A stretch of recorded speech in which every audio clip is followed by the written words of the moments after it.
Assalamualaikum warahmatullahi wabarakatuh. Perkenalkan, nama saya Zafia Rizka Rona Alia dari kelas 11 IPS 3 Persensi 30. Di sini saya akan memaparkan berita tentang relasi Indonesia-Malaysia serumpun tapi tak rukun. Ini tentang Malaysia yang mengklaim kebudayaan Indonesia sebagai kebudayaan mereka.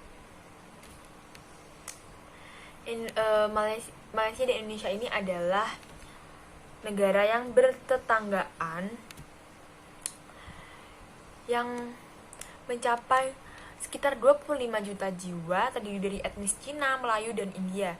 Sejumlah suku Indonesia seperti Mandaling, Jawa Bugis, dan lainnya juga sudah sejak lama bermigrasi ke Malaysia dan tetap menjaga adat istiadat hingga saat ini. Beberapa pihak tersebut menyebutkan seni tortor dibawa oleh warga Indonesia dari suku Mandaling ke Malaysia sekedar untuk perkenalan. Nah, saya akan menjelaskan sedikit mengenai beberapa hal yang disebut Malaysia sebagai kebudayaan milik mereka. Kesamaan budaya antara Indonesia dan Malaysia justru menjadi bumerang relasi kedua negara tersebut. Beberapa tahun lalu, warga Indonesia ramai mempelesetkan nama Malaysia menjadi Malangsia setelah iklan pariwisata negeri jiran menggunakan lagu Rasa Sayange dan mengklaim bahwa lagu tersebut berasal dari Malaysia.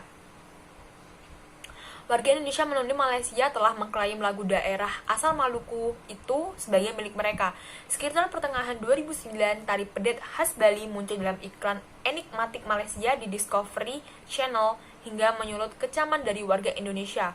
Kementerian Pariwisata Indonesia saat itu bahkan mengajukan protes resmi ke Malaysia terkait hal ini. Setelah menjadi ramai di Indonesia, pemerintahan Malaysia pun akhirnya menyampaikan permohonan maafnya atas video klip yang menyertakan tari pedet tersebut. Baju batik, alat musik angklung, wayang kulit, dan gamelan pun tak luput dari perseteruan kedua negara tersebut. Pada 2009 lalu, Organisasi Pendidikan Pengetahuan dan Kebudayaan PBB UNESCO memutuskan batik sebagai warisan budaya Indonesia. Sementara itu, klaim Malaysia atas angklung terjadi tahun 2010 lalu. Salah satu situs asal negeri jiran, www.malaysiana.pnm.my menyebutkan bahwa angklung adalah salah satu warisan dari budaya Malaysia. Klaim masyarakat Malaysia atas angklung itu membuat sejumlah budayawan tanah air melakukan berbagai upaya untuk membuktikan bahwa angklung merupakan kebudayaan dari Indonesia. Setelah itu, pemerintah Indonesia lantas mendaftarkan angklung menjadi alat musik waris dunia ke UNESCO. Klaim Malaysia soal wayang kulit dan gamelan mencuat di tahun yang sama, yaitu 2010. Situs pemerintah Malaysia warisan.gov.my memasukkan wayang kulit dan gamelan ke dalam statistik daftar warisan dan warisan kebangsaan Malaysia. Wayang kulit terdaftar dengan nomor P.U.A 85, sedangkan gamelan terdaftar dengan nomor P.U.A 78. Nah, selanjutnya ini adalah beberapa penjelasan lagi mengenai tentang beberapa warisan budaya Indonesia yang pernah diklaim Malaysia. Ini versi lebih lengkapnya dan rincinya. Mohon maaf. Yang pertama ada wayang kulit. Wayang kulit ini pernah diklaim oleh Malaysia sebagai bagian dari budaya mereka. Hal ini dikarenakan beberapa orang Indonesia yang menetap di sana kerap mengadakan pertunjukan wayang kulit. Untunglah pada tanggal 27 November 2003, UNESCO mengakui bahwa wayang kulit ini adalah sebagai warisan kebudayaan Indonesia. Yang kedua adalah lagu Rasa Sayange yang tadi diputar di salah satu iklan pariwisata Malaysia dan menyebabkan ricuh di masyarakat Indonesia, budayawan Indonesia, dan ricuh tersebut segera disudahi oleh Menteri Kebudayaan Kesenian Warisan Budaya Malaysia Rais Yatim yang mengakui lagu Rasa Sayang ini berasal dari Indonesia. Yang ketiga ada batik. Malaysia pernah mengklaim budaya Indonesia yang satu ini sebagai bagian dari budaya mereka. Untuk menghindari polemik berkepanjangan, pemerintah Indonesia pun segera mendaftarkan batik ke UNESCO untuk mendapatkan pengakuan. Meski telah didaftarkan sejak 3 September 2008, UNESCO baru mengakui batik sebagai warisan budaya Indonesia pada 2 Oktober 2009 setelah dilakukan pengujian.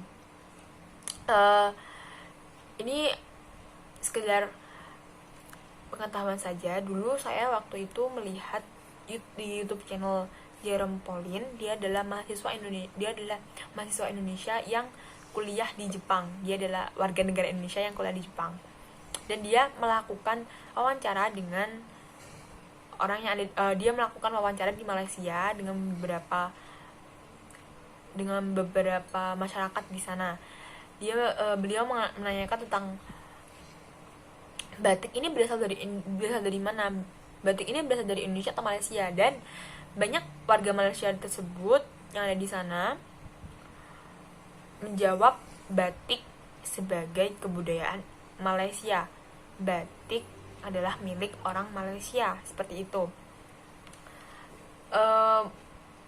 Saya kurang tahu apa mungkin mereka belum mengerti atau belum tahu, atau memang di Malaysia itu masih diajarkan pendidikannya dibilangi oleh gurunya bahwa batik ini berasal dari Malaysia, seperti itu. Tapi banyak juga saya melihat di komenan YouTube-nya itu bahwa ada beberapa orang yang bilang di Malaysia tuh ada batik memang, cuman berbeda dengan yang milik Indonesia.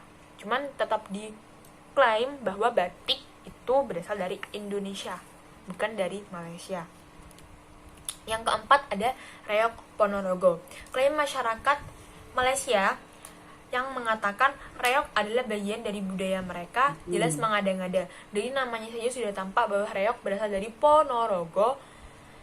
Untuk menutupi hal tersebut, Duta Besar Malaysia untuk Indonesia segera membantah bahwa Malaysia pernah mengklaim reok sebagai warisan budaya mereka. Lalu ada rendang, masakan khas Indonesia. Masakan yang disebut-sebut sebagai masakan terenak di dunia versi CNN ini pun tak lepas dari klaim Malaysia. Rendang pernah diklaim Malaysia sebagai warisan budaya mereka karena banyak orang Sumatera Barat yang tinggal di sana dan memasak rendang. Sehingga hal tersebut membuat Malaysia percaya bahwa rendang ini tuh berasal dari Malaysia. Selanjutnya ada angklung. Alat musik khas Sunda ini pun pernah diklaim oleh masyarakat sebagai warisan budaya mereka. Kisruh pun berakhir setelah angklung terdaftar sebagai karya agung warisan budaya lisan dan non-bendawi manusia di UNESCO pada bulan November 2010. Selanjutnya ada tari pedet dan tari piring. Tari pedet ini pun pernah diklaim oleh oleh Malaysia karena pada waktu itu masyarakat Indonesia pun pernah dikejutkan dengan munculnya dua tarian ini di iklan pariwisata Malaysia. Malaysia menganggap dua tarian ini merupakan warisan budaya mereka. Padahal sudah jelas-jelas tari pedet berasal dari Bali dan tari piring berasal dari Sumatera Barat. Yang ke-8 adalah tari kuda lumping. Meski berasal dari Jawa, Malaysia pernah mengklaim kuda lumping ini sebagai kebudayaan mereka. Hal ini dikarenakan banyaknya orang-orang Jawa yang menetap di Malaysia mewariskan budaya tersebut kepada anak-anaknya di sana. Dan sebenarnya masih banyak lagi warisan budaya Indonesia yang pernah diklaim oleh Malaysia sebagai budaya mereka. Misalnya saja gamelan Jawa, keris, nasi goreng pun, bahkan cendol, bahkan jamu. Pemerintah Indonesia pun perlu bergerak cepat dalam mendaftarkan warisan budaya kita ke UNESCO. Dan sebagai warga Indonesia, tugas kita lah mewariskan budaya tersebut. Jangan hanya ikut ribut ketika budaya kita diklaim Malaysia saja. Sebenarnya kisruh antara dua negara ini itu berlangsung sejak lama. Bahkan Upin Ipin pun juga menjadi berita besar juga. Pada saat dulu waktu saya masih SMP, saya mendengar bahwa sebenarnya Upin dan Ipin itu adalah karya dari Indonesia, tetapi dibeli oleh Malaysia. Seperti itu. Itu masih sampai sekarang itu masih recok kedua masyarakat negara Malaysia dan Indonesia ini. Bahkan di sosial media pun, contohnya di TikTok, itu masih banyak warga Malaysia yang mengaku-ngaku beberapa kebudayaan Indonesia sebagai kebudayaan mereka, dan itu mengundang banyak masyarakat Indonesia untuk komentar, itu milik Indonesia, itu sudah masih terjadi kericuan seperti itu.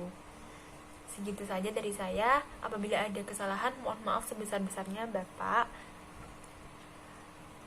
Sekian dari saya. Wassalamualaikum warahmatullahi wabarakatuh.